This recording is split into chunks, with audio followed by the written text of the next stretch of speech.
Vous avez créé un site et vous avez audité vos temps de chargement. Lors de l'audit, vous avez remarqué que vous aviez un petit peu trop de fichiers de fontes. Dans cette petite vidéo, je vais vous montrer comment on va dégreffer tout ça. C'est parti.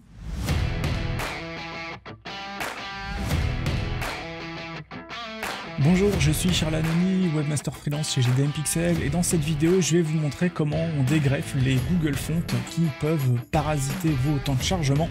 Alors ce qu'il faut savoir, c'est que ça va très vite de se retrouver avec trop de typos. Ça m'arrive fréquemment en audit de voir des sites avec 10, 12 fichiers de typos dans le head. Alors évidemment, on n'y fait pas forcément gaffe parce que on n'est pas tout le temps en train de regarder le code source, enfin les gens normaux. Voilà, ça peut vite nous mettre dedans.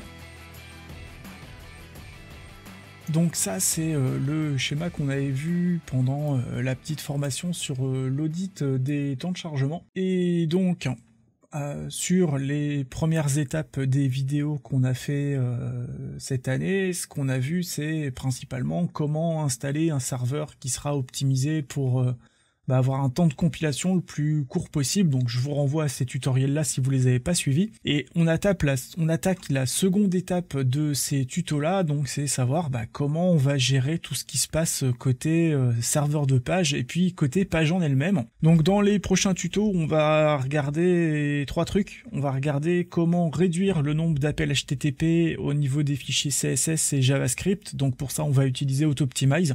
Je vous montrerai aussi d'autres modules qui permettent de faire ça, hein. Il n'y a pas que Autoptimize qui fonctionne. On regardera ce qu'on peut faire côté image, côté vidéo, avec notamment l'utilisation d'un script de lazy load et puis un travail sur les fichiers images en elles-mêmes.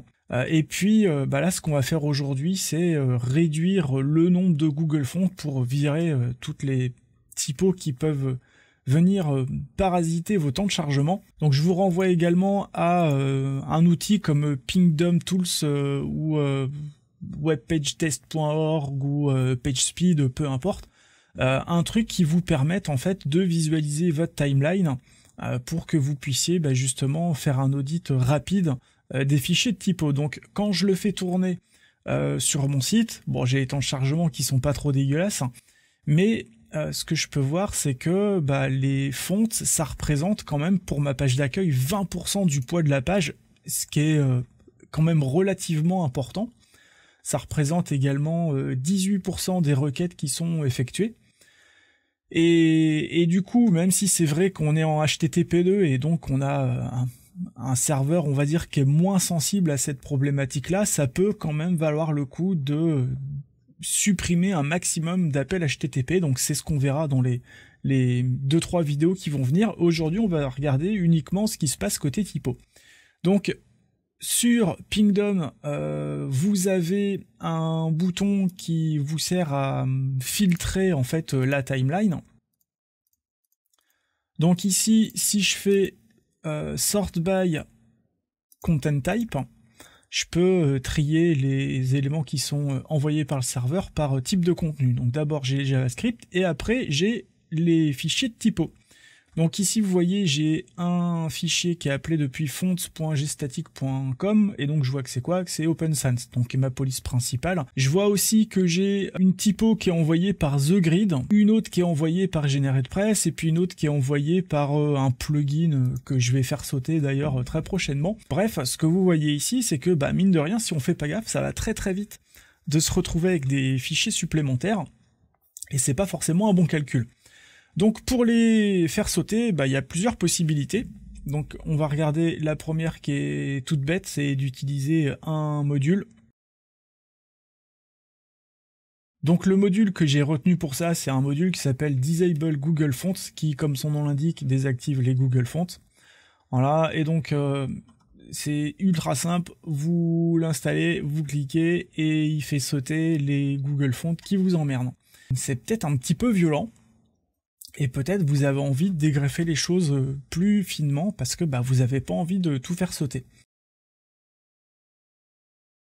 Donc il y a une autre technique que vous pouvez utiliser qui est super simple à mettre en place, c'est d'utiliser une fonction. Donc la fonction, vous la retrouverez sur gdmpixel.fr, je vous ai mis un lien dans la description.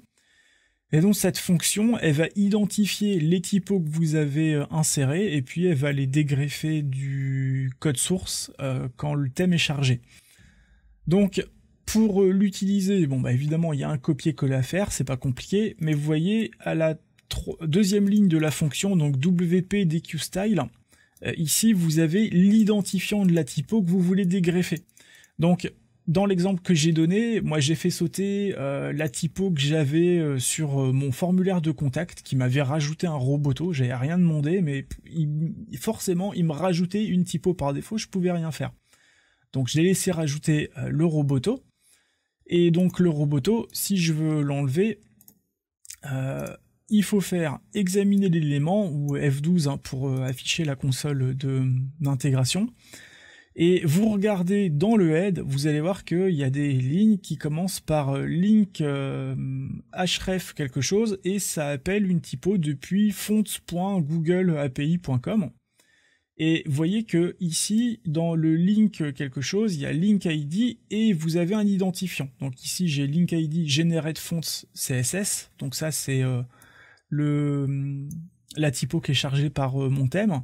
Et donc en l'occurrence, avant j'avais link rel style sheet ID CF7MD, donc c'est contact form 7 material design roboto-css.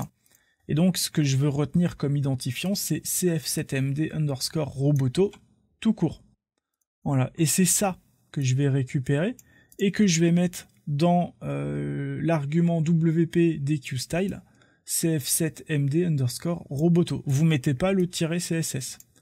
Voilà. Et ensuite, bah, vous faites CTRL S, F5, et c'est pas plus compliqué que ça. Une petite fonction à rajouter dans votre fichier functions.php de thème enfant, et vous allez pouvoir dégreffer finement toutes les typos que vous avez en trop. Si vous pouvez les supprimer manuellement depuis la configuration du plugin, bah c'est mieux de le faire comme ça, mais si vous pouvez pas faire autrement, eh ben vous avez cette solution-là qui marche super bien. Voilà, c'est pas plus compliqué que ça prend vraiment 5 minutes et ça vous permet de limiter la casse. Donc dans les prochaines vidéos, ce qu'on va voir, c'est le travail sur la concaténation et la minification des JavaScript des CSS. On va regarder un petit peu aussi la config de Autoptimize. Et puis un script de lazyload qui va vous permettre de casser les temps de chargement qui peuvent être liés aux images. Donc si vous avez des questions, vous laissez ça dans les commentaires, je vous réponds dès que je peux et je vous retrouve très prochainement. Ciao! Vous avez aimé cette vidéo et cherchez d'autres ressources pour créer ou référencer votre site? Inscrivez-vous à la chaîne et retrouvez tous nos guides sur gdmpixel.fr.